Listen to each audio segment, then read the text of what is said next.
Je vis à Séoul. Ça fait depuis août 2020 que je suis résident officiellement en Corée du Sud. Et il y a une question qui revient régulièrement dans les commentaires, dans les messages que vous pouvez m'envoyer, c'est pourquoi tu as choisi de t'expatrier à Séoul? Pourquoi tu as choisi de vivre à Séoul? Donc je vais essayer d'y répondre dans cette vidéo. Pourquoi aujourd'hui je vis à Séoul?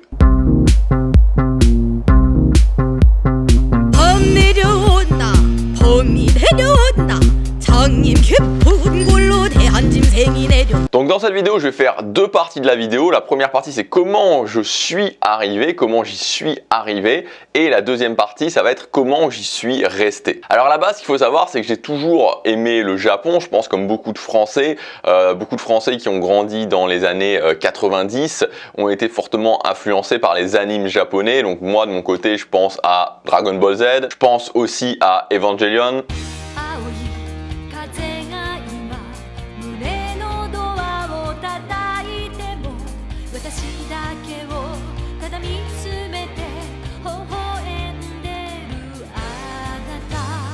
C'est des choses qui avaient vraiment un intérêt pour moi, mais il y a quelque chose qui s'est passé.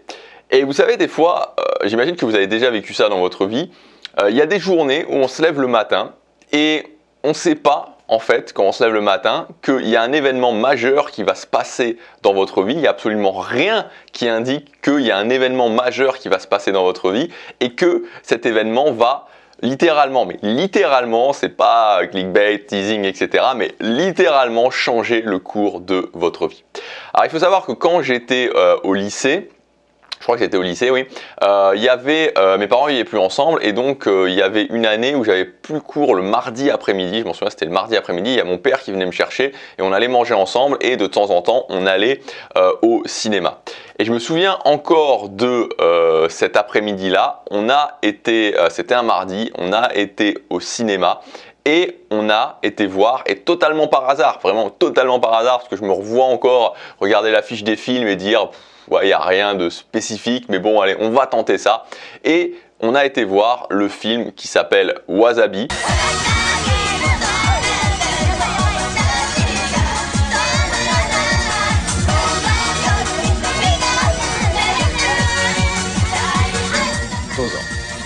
Non, t'es gentil, c'est pas vraiment mon âge. Et puis, un petit peu mal au genou. Allez, pour me faire plaisir.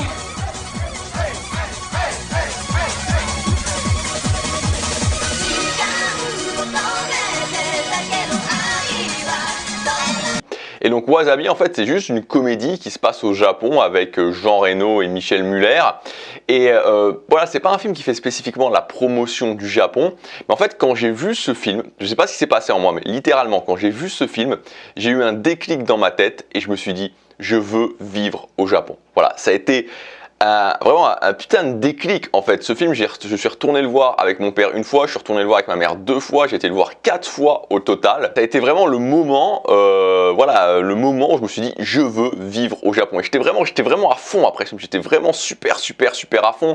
Je me souviens, j'ai dit à ma mère ouais je veux aller vivre au Japon, ouais je vais prendre des cours de japonais. Et on avait commencé à être, ma mère m'avait inscrit à des cours de japonais. Alors voilà, à cette époque-là, j'étais très timide, donc déjà c'était un challenge d'aller dans des cours de japonais où il y avait d'autres personnes.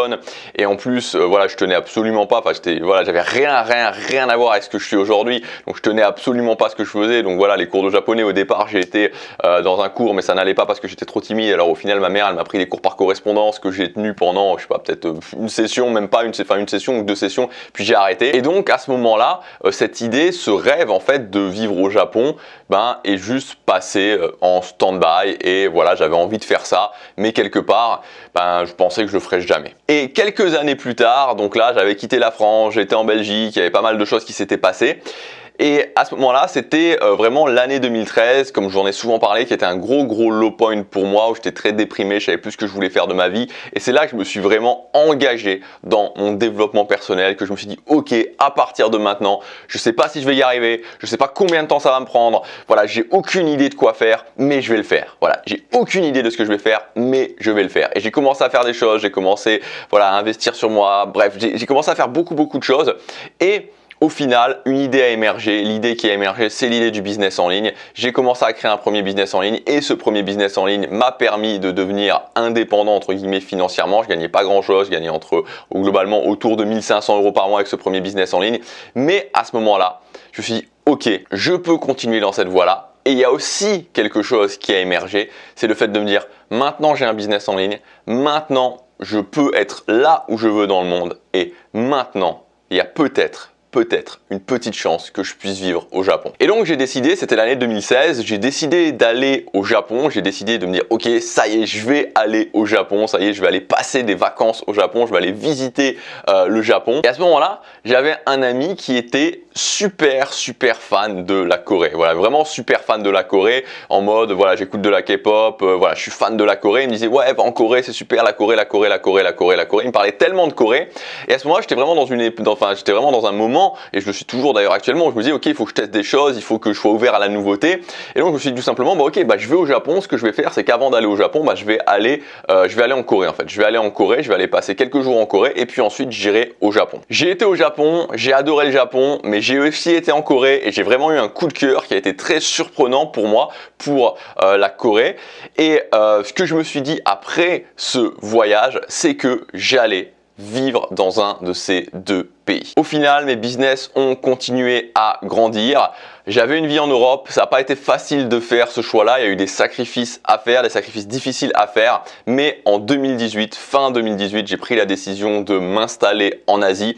J'ai passé du temps en Corée, alors j'avais pas de visa à ce moment-là, donc je passais 3 mois, puis ensuite j'allais dans un autre pays et quand c'était possible de revenir, je revenais en Corée. J'ai passé 1 an au Japon, là j'avais un visa, donc j'ai pu rester 1 an au Japon. Donc au final, cumulé, j'ai passé environ 9 mois en Corée, j'ai passé 1 an au Japon, enfin 11 mois au Japon. Et donc à ce moment-là, après avoir expérimenté les deux, je me suis dit ok, je vais m'installer en Corée. Alors maintenant, pourquoi je suis resté en Corée? Pourquoi j'adore vivre en Corée. Alors le premier point, vous l'avez sans doute compris, c'était que j'avais une grosse passion pour l'Asie. Et cette passion pour l'Asie, elle est un petit peu inexplicable, elle est comme ça, elle est en moi. J'adore l'Asie quand je suis en Corée, même quand je suis au Japon évidemment, je me sens bien, j'adore être là, j'adore la culture, j'adore être là. Et ça, je pense que c'est quelque chose qui était en moi, peut-être qui était en moi depuis tout le temps. Et il n'y a pas vraiment d'explication rationnelle à ça. C'est-à-dire que je peux pas vous dire pourquoi rationnellement je suis passionné par l'Asie, pourquoi je me sens vraiment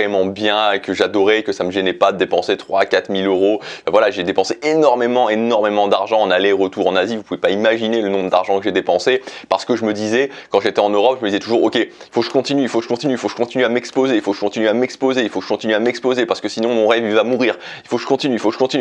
J'ai dépensé des dizaines de milliers d'euros vraiment en voyage, en aller-retour, etc. Mais voilà, c'était vraiment important pour moi. Il y avait vraiment cette passion qui était là à l'intérieur de moi. Donc le premier point, évidemment, pourquoi je suis resté, c'est cette passion brûlante à l'intérieur de moi pour l'Asie. Deuxième point, le sentiment de sécurité incroyable. Franchement, c'est un truc, la dernière fois justement, j'ai Thierry qui travaille avec moi et qui vit à Tenerife. Lui, il s'est installé à Tenerife et il me disait que la dernière fois, il m'avait raconté qu'il avait eu 2-3 fois qu'il a eu quelques embrouilles à Tenerife.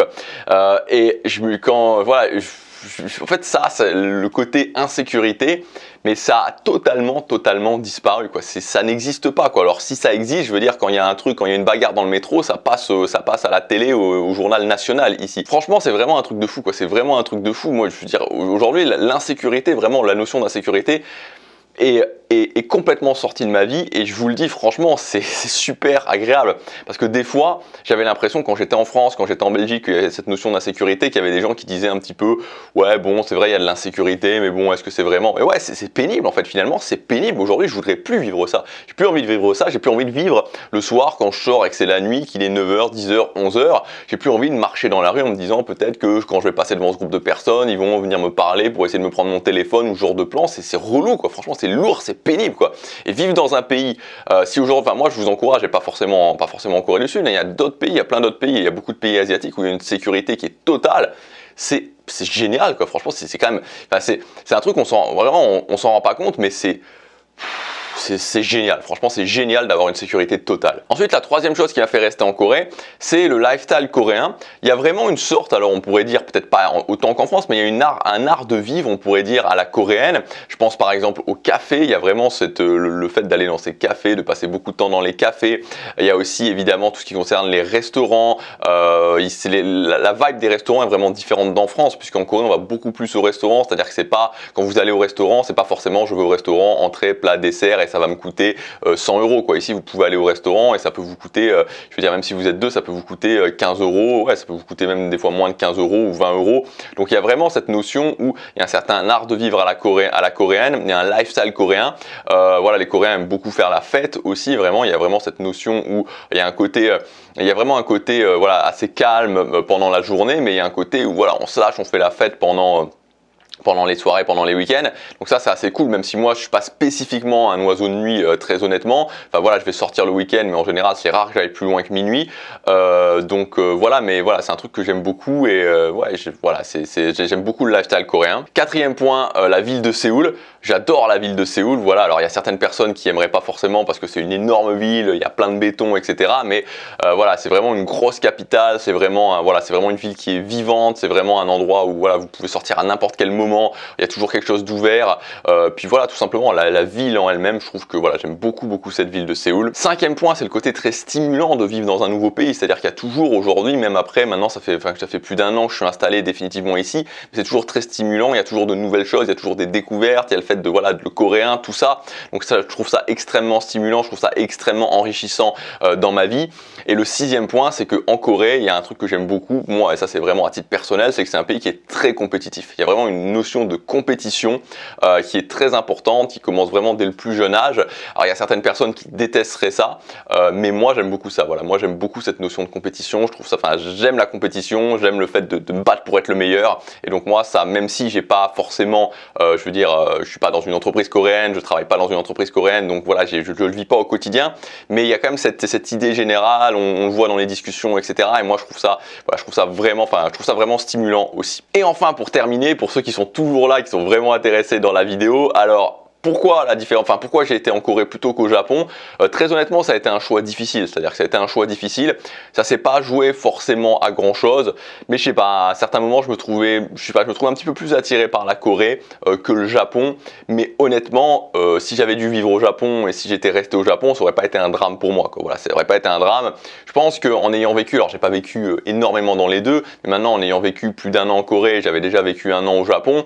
Il y a voilà, le Japon est un cran plus froid que la Corée en termes d'énergie. C'est-à-dire que en Corée, il y a quand même une énergie qui peut être assez chaude, notamment assez chaude, je veux dire, voilà, il peut y avoir une énergie assez haute quand même, notamment pendant les soirées. Au Japon, c'est quand même plus dans la retenue, il y a plus une énergie froide, les gens vont avoir, je sais pas, voilà, c'est un sentiment, mais c'est le sentiment que j'ai eu.